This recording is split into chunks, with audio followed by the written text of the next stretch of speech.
Welcome to Africa Untold. The Sahara. To most of the world, it is nothing but an endless ocean of sand, lifeless, empty, and silent. But what if I told you? This empty desert is hiding some of Africa's greatest secrets. Beneath its golden dunes lie the ruins of ancient cities, forgotten kingdoms, and powerful empires that once ruled where today only wind and dust remain. For centuries, explorers whispered of golden cities swallowed by the desert, of hidden trade routes that connected Africa to the world, of rulers who commanded wealth and power that Europe could only dream of. These are not myths. They are real, and their traces still lie buried under the shifting sands of time. This is the untold story of Africa's lost Sahara civilizations, the kingdoms swallowed by the desert, but never erased from history. Thousands of years ago, the Sahara was green. Rivers flowed, lakes spread across its valleys, and vast grasslands stretched as far as the eye could see. Ancient cave paintings in places like Tassili, Niger in Algeria, still show images of giraffes, elephants, and even boats, proof that life once flourished here in this fertile land. People built settlements, domesticated animals, and established early trade networks. Long before Egypt rose on the Nile, the Sahara was already a cradle of civilization. But as the climate shifted, the desert slowly expanded, swallowing towns, farms, and eventually whole kingdoms. What we see today is not emptiness. It is a graveyard of civilizations. Even after the desert hardened into a sea of sand, the Sahara was not a barrier, it was a bridge. Caravans of camels carried gold, salt, ivory, and knowledge across thousands of kilometers. Cities rose along these trade routes, places like Awdaghust, Tadmakat, and Walata. They became hubs of wealth, linking West Africa with North Africa, Arabia, and beyond. Through them, African gold flowed into the coffers of Europe and the Middle East. Without the Sahara trade, there would have been no European Renaissance, no medieval kingdoms of wealth. But today, many of those cities are nothing but ruins buried beneath the dunes. But the Sahara was not always silent. Hidden deep in the Libyan desert once stood Garama, the beating heart of the Garamantes. Over 2,000 years ago, this African kingdom defied the impossible. In a land of burning sands and no rivers, they engineered underground irrigation systems called Fogaris tunnels that tapped hidden water beneath the desert. With this genius, they grew crops where no life should exist. Their warriors were no less remarkable. Riding fast chariots across the dunes, the Garamantes raided Roman frontiers, earning both fear and respect. To the Romans, they were untamed desert raiders. To Africa, they were pioneers, people who transformed a wasteland into a thriving kingdom. Today, Garama lies abandoned, buried under shifting sands. But beneath those ruins still sleep the secrets of a forgotten African power. A reminder that the Sahara once held cities, not emptiness. As centuries passed, the Sahara was not only home to hidden oases and warrior kingdoms like the Garamantes, it also became a highway of gold. And at the heart of this golden road stood Tadmakat, a city whose very name became a symbol of wealth.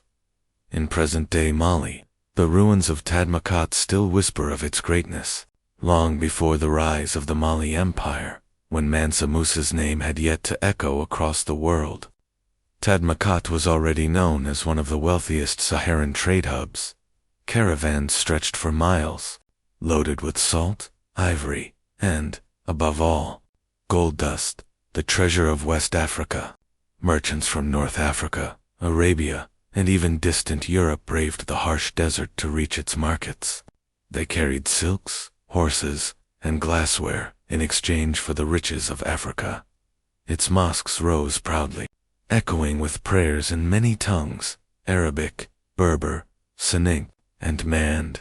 Imagine a marketplace where traders haggled in different languages, where gold weighed more than silver, and where the desert itself seemed to glitter with fortune. But like so many desert cities, Tadmakat was not eternal. Trade routes shifted, new empires rose, and the sands advanced without mercy. What was once a city of gold and prayer slowly faded into silence, leaving behind only ruins, a reminder that the Sahara was once a stage for wealth, as dazzling as any in the world. Arab chronicles spoke of a mysterious city hidden deep in the Sahara, Zerzura, the White City. It was described as a place of palm trees, springs, and treasures, guarded by warriors with blue eyes. For centuries, explorers searched for it. European adventurers in the 19th and 20th centuries risked their lives chasing the legend. Some claimed to find ruins, others never returned. Whether Zerzura was real or myth, the story reflects something important. The Sahara is vast enough to hide entire cities that the world may never rediscover. In Mauritania, the ancient city of Walata still stands, though in ruins. It was once a flourishing center of Islamic scholarship and trade. Its libraries housed manuscripts on science, law, medicine, and philosophy. Caravans from Timbuktu often passed through Walata, carrying books and knowledge as valuable as gold. Walata scholars were respected across the Islamic world, and its architecture reflected both African traditions and Islamic design. Though today it lies quiet, Walata's role in preserving African knowledge was immense. It was proof that the Sahara was not a wasteland, it was a network of intellect and culture. The Sahara was both a giver and a taker. It gave wealth, power, and knowledge. It turned sand into gold, and empty horizons into highways of trade. Cities like Garama and Tadmakat rose from nothing, proving that even the harshest land could bloom with innovation and riches. But the same desert that gave also took everything back. When trade routes shifted to new paths, caravans no longer came. When the climate changed, water sources dried, and the fogaras turned empty. Slowly, the great cities weakened. And then came the sands, advancing like slow, unstoppable waves, swallowing houses, temples, mosques, and palaces beneath dunes of silence. Yet even in their ruins, these cities still speak. They tell us that Africa's story was never confined to the Nile Valley or the lush forests of the Congo. It was also written in the desert, in kingdoms that thrived, where survival itself seemed impossible. The Sahara did not just hide empires, it tested them. And though many were buried, their memory refuses to be erased. On the edge where the Niger River meets the sands of the Sahara, there once stood Gao, a city that bridged river and desert, water and dust, life and hardship. Long before the Songhai Empire carved its place in history, Gao was already alive with trade. Its streets echoed with the voices of merchants, scholars, and travelers. Imagine caravans arriving from the desert, their camels heavy with salt and dates, while boats glided down the Niger, carrying gold, kola nuts, and ivory. The markets of Gao overflowed with this wealth, salt blocks stacked like treasure, fine textiles dyed in rich colors from North Africa, glass beads from Europe, and spices from Arabia. Here, African kings sat on thrones, scholars taught in mosques, and culture flourished beside commerce. Gao was not just a market, it was a meeting point of civilizations.